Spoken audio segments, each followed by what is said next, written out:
Detroit Lions fans, Detroit Den 313 with Steve and Will back with another episode full of turkey and all types of Thanksgiving's goodies. Just a great evening last night. I slept phenomenally. Steve, how you feeling, man?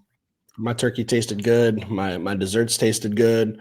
My football after the Lions wasn't as good. I didn't want to see the Packers win, but we got some major roster news today. We'll start with current Detroit Lion. All right, he deserves the respect. Per Ari Merov, I think I'm pronouncing his name right. No disrespect if I'm not. Lions linebacker Malcolm Rodriguez tore his ACL and is out for the season. Head coach Dan Campbell indicated after the game there was concern, but their fears came true. A tough blow for the Detroit Lions. William, how do you feel about Rodrigo? Hate it. Hate it. Ever since he came in as a rookie, man, and absolutely kicked the door in and took a linebacker position, I've loved the kid. I actually, when I dug into the film of him at Oklahoma State, just loved that too. I just hate to see it, man. While maybe he's not I think he's a star for the Detroit Lions, but if he's not obviously he's not a superstar across the league. I think he's a star in Detroit. A lot of people love him. Just prayers up. Hope that rehab goes smooth and he gets back as quick as possible. Yeah, I got to give you credit. I think you're the one who kind of turned me on to him when we drafted him late. What I can't remember what year it was. Not three. I think it was in the Hutch's draft class, if I'm not mistaken, 2021. I wasn't in love with the pick. And you said, no. Go watch the game film. Watch what he does. This dude sees ball, gets ball, hits ball, eats ball. Like, he's a football guy. Yeah, not a superstar, not a household name. I mean, if you're not a Detroit Lions fan, you probably don't know who Malcolm Rodriguez is, and that's perfectly fine. For the Detroit Lions, I think I'd like to say that he's in the conversation for like being the fan favorite. Like, he's a guy that everyone cheers for. He kind of stepped into a role this year where, hey, a little bit more responsibility with all these injuries, especially when Alex Anzalone went down. Another hit to this roster. Now Rodrigo's out for the year, but we'll talk about some other news, man. But yeah, this is a this is a crusher. This one hurts me. Yeah, I hate this one for the Lions, man. So I guess leading into that, now we can talk about what the Lions did to kind of fill his replacement, signing former Pro Bowl linebacker Rich Homie Kwon Alexander from the Denver Broncos practice squad, per his agent Drew Rosenhaus and Robert Bailey. Listen, it's hard to find Pro Bowl caliber linebackers still floating around out there that are available. So how do you feel about him as a replacement and another piece for this linebacking core? First, I gotta know one thing. Do you know how to hit the quad? No, William, every bit of my whiteness comes out if I get on a dance floor. Okay. Hey, I'm excited for it, man. Watching him play last year, I'll be honest, we don't come on here and lie. So I haven't watched a lot of him from this season. I know he's only played in 3 games, I believe. They were playing a dance of kind of like we were doing with Isaiah Williams. Activate you, put you on a practice squad, activate you, and they ran out of because you can only do it 3 times. So they ran out of opportunities to do it, caught his butt on the practice squad, and the Lions said, let me get that. So I don't know why they were doing the song and dance with him. I do know him from Pittsburgh, though, last season. He played some good football for Pittsburgh. So I don't know if we're getting that same guy or if he's declined. Gonna have to watch some film and dig into it. But if he's just close to what he was in Pittsburgh, I'm very excited. So yet remains to be seen. Steve, how you feeling? Yeah, well, just looking at his track record, like, he's kind of bounced around the league a little bit. Drafted by Tampa Bay, played with the Niners, more familiar with the New Orleans Saints with Aaron Glenn, Dan Campbell. They're a little bit more familiar with him. He was with them in 2020, 2021. Then he goes to the Jets, the Steelers, the Broncos. He's bounced around. Listen, obviously we're not going to get the 2016 version of him where he was a heat-seeking missile, 145 tackles, 108 solo. I'm assuming that was his Pro Bowl year. He's a little bit removed from that. But like you said, kind of been up and down, getting the shuffle of I'm playing, I'm not playing, I'm playing, I'm not playing. I think he's coming to Detroit. He's going to see some pretty significant playing time with all these injuries. So he's going to get on the field. So, like I said, is he going to go back to his Pro Bowl days? Probably not. Is he going to be a significant piece that Aaron Glenn's familiar with? Yes, I think that's the biggest thing. Like, they know what this dude's capable of. Drop off, not really sure. It's hard to gauge a guy off of 3 games this year, 9 games last year. So, like, he hasn't been playing a lot of football, but I think that's going to change when he's with him coming to Detroit. My biggest interest, honestly, man, with Ezekiel being an undersized guy, with David Long being an undersized guy, I think that we're going to change the way that we play football. And I'm interested to see what Aaron Glenn does, because one thing that I do know about Alexander is he will hit a gap. He's fast. He plays downhill, similar to a David Long. So, are we going to see more of that? Are we going to see more stunts? He's nasty in the stunt game. As far as like I said, I watched him in Pittsburgh. He's nasty in that stunt game. So, can we see some stunt games where he's involved from the linebacker position? But I like Jack Campbell, stack linebacker. If you're a guard or even a tackle, I will still manhandle you because I'm a dog. That's not what you're going to get out of these two guys that we just brought in. You're going to get speed, you're going to get downhill, you're going to get athleticism. So I'm interested to see what AG does to kind of fit our defense to our personnel. What would you suspect? Anything? Well, you expect like more linebacker blitzes? Is that what you're saying? Yeah, I expect more stunt games, and probably you probably see some blitzes, but I expect more stunt games, man, because you're not gonna see these guys taking on a guard, taking on an H back, tight end, fullback, and just shock and shedding them. You're not gonna see that from these guys. You're gonna see these guys probably making a move, dipping and ripping on guys to get by them. You're gonna see them beating with speed and shooting gaps, but that's not how we started the season playing football. We started the season playing, I'm going to out physical you and I'm going to just break your will. So I think that's what we'll see, man. Yeah, it's unfortunate that we're going to have to kind of change our scheme, and I think we need to just take Jack Campbell and wrap him in bubble wrap for the rest of the year because, like, we're getting down to the nitty gritty here on this team. Like, I don't know. I like to see speed on defense, but yeah, I think you're right. Like when it comes to power game, linebacking core, we just don't have that right now. All right, we need to weather this storm until we get Anzalone back. What do we got? Like 4 more weeks until he could possibly return at the earliest. That's me being very optimistic.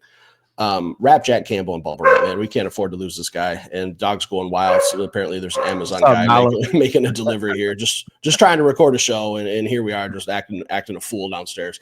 Yeah, we're gonna have to rely on some more finesse, more. I take your word for it. I think you know what you're talking about most of the time, except for when we talk about other stuff. Well, what was it we disagreed on the other day? Oh, it was Daniel Jones. Yeah, except for Danny Dimes. talking Danny Dimes. But yeah, just we're gonna have to be a little bit more of a finesse team, not that hit you in the mouth. I mean, we still got some guys. Don't get caught sleeping on these Lions, but we got some guys who maybe it's a nice little shuffle, a nice little mix that we have some guys that are a little bit more finesse and a little bit less power.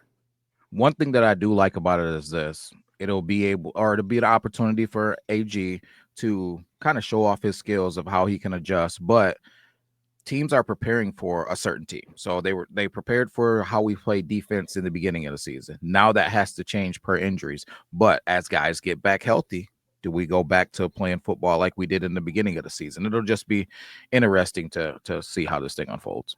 A little curveball. You're gonna have to try to hit with the Lions. You never know what you're gonna get. Are we gonna get finesse? Are we gonna get power? Are we gonna get a little bit of both? It's gonna be interesting to see once some guys start getting healthy. And we talked about it yesterday, man. Don't let this team get fully healthy with a playoff run coming up. Don't let us start playing our best football mid-December. I mean, we're playing damn good football right now, but we're doing it with essentially half of our defense is second stringers. Like that's where we are. We're playing damn good defense with essentially second string players. Yeah. Bottom line. Final news of the day. Final news. I mean, it doesn't get much better, guys. All right. I'm not trying to be a rain cloud, but defensive end, Josh Paschal's knee injury, not to believe serious based on initial tests per source, will rehab, but not a season ender. Like I said, man, we're playing with backups. Like Josh Paschal is now a starter. He was not supposed to be a starter at the end of the year. Within the first 5 weeks of the NFL season, we lost both of our defensive ends.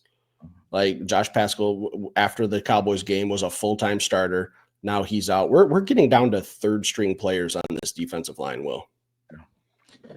The only thing that I can say, well, first thing I'll say is Paschal, man, hoping that you can get healthy and have a kind of like similar to Levi Onwuzurike. And I know Levi is a little bit banged up currently, but it doesn't look like it's going to be a long-term deal. So similar to him, praying, man, that you can get back in the lineup and kind of just start to get some momentum of just healthy behind you. But with that said, I'm really encouraged by what I've been seeing from Al Muhammad. He played some great football yesterday. He's had spots throughout ever since we brought him in. So hopefully he can step in. And as Coach Campbell says, hold the line. That's the expectation. Next guy in, hold the line. Take care of your responsibility, do your job, man. So hopefully Al Muhammad can come in for him and do what needs to be done. I don't think he'll be as stout as Pascal in the run game. I think that's something that he's underrated for. He's not a sexy guy. He's not going to get the sacks and be chasing down the quarterbacks and stuff like that. But he is stout if you watch the film in the run game. So it'll just be another wrinkle, man. Maybe Zadarius and Al Muhammad on both ends. Maybe they can get after some quarterbacks. Yeah, I like Pascal, man. He's been my guy since we drafted him out of Kentucky. Kentucky's a school I've always cheered for, and I like it when we get these Wildcats. He's just he's another like Malcolm Rodriguez, man. He's a maybe I'm just speaking for myself, but he's a fan favorite for me. Like I like to see him make some plays, make some tackles. He's not going to get up and do a flashy celebration. He doesn't get a lot of sacks. He just plays football the right way. He does his job, holds the edge, doesn't let anyone outside of him. He's very tough in the run game. I said he's a better version of John Kaminsky. Just a quiet guy that half the time I think most people forget he's even on the football field or maybe even on the team. Like he doesn't get a lot of praise. He's not the rah-rah guy. He's not the face of the franchise. He's not a team captain. He's just going to shut up, put his pads on, play football, hit you in the mouth, go about his business. That's what I like. So this is another tough loss, man. So we're really getting down to like third stringers. And I remember, I think it was like last month, I did an episode on wanting the Lions to sign Yannick Ngakoue. It's for situations like this. All right. The situations like this where you need a boost on defense. We're really getting into like our roster is getting so thin that is Brad Holmes going to make a move to go get a Pro Bowl defensive end that's out there that we don't know about, like Kwon Alexander? Like I would expect something would happen in the next couple days before the Packers game that maybe we elevate or snag someone off of another practice squad on the defensive line. I think that we're going to get some information on how they feel about this D line based on what he does. If he doesn't make a move, I think that tells us something too, that he believes in these guys like Al Muhammad and he thinks that we have enough. Maybe, I've seen some different fronts with Mekhi Wingo in the mix. So maybe he believes in what we got and he can shuffle some things around. Cause I told you my dream D line right now is DJ Reader, Liam McNeil, Levi Onwuzurike, and Zadarius Smith. So I like that D line a lot. So bottom line is if he feels like we got enough to get it done right now with the guys coming in sporadically and holding the line, I'd be okay with it. But we're treading some dangerous ground nonetheless. Yeah, I mean, team with Super Bowl aspirations, and we're dipping into practice squads from other teams like we had to last year when our secondary was just getting obliterated and we had to sign Kindle Vildor. Like it's the same thing, just in a different position group as last year. Do you agree with that? I do agree. Last year was a bloodbath, man. Like we couldn't find a corner or a safety. Like we couldn't put together a secondary. Now it's the defensive line. Not to get way too far ahead, but Brad Holmes is paying attention. Off season's coming up after the Super Bowl win. What are we going to go out and do? I told you jokingly, I think I told you, like, hey, when the offseason gets here and we're celebrating the Super Bowl, I want to see the Lions sign 5 defensive ends and draft 4 more defensive ends. Like that. That's just where I am right now. I mean, what's going to happen next year. The D-line won't have an injury at all season. Yeah, it'll be something else that we're trying to tread water on. But anything else for today? I need you to commit to this. If Kwon Alexander gets an interception or a sack, I need you hitting the Kwon on the next episode. Listen, I'm a demon with the Cupid shuffle. Okay, I got a Cupid shuffle at a wedding party after a couple bourbons. All right, if we're talking any form of hip hop dance, I'm telling you right now, I'm not the guy. All right, I'm not your man. I'll get them together, guys. All right, guys, leave some comments, stick around, hit that like button. We'll be back later with another show. Peace.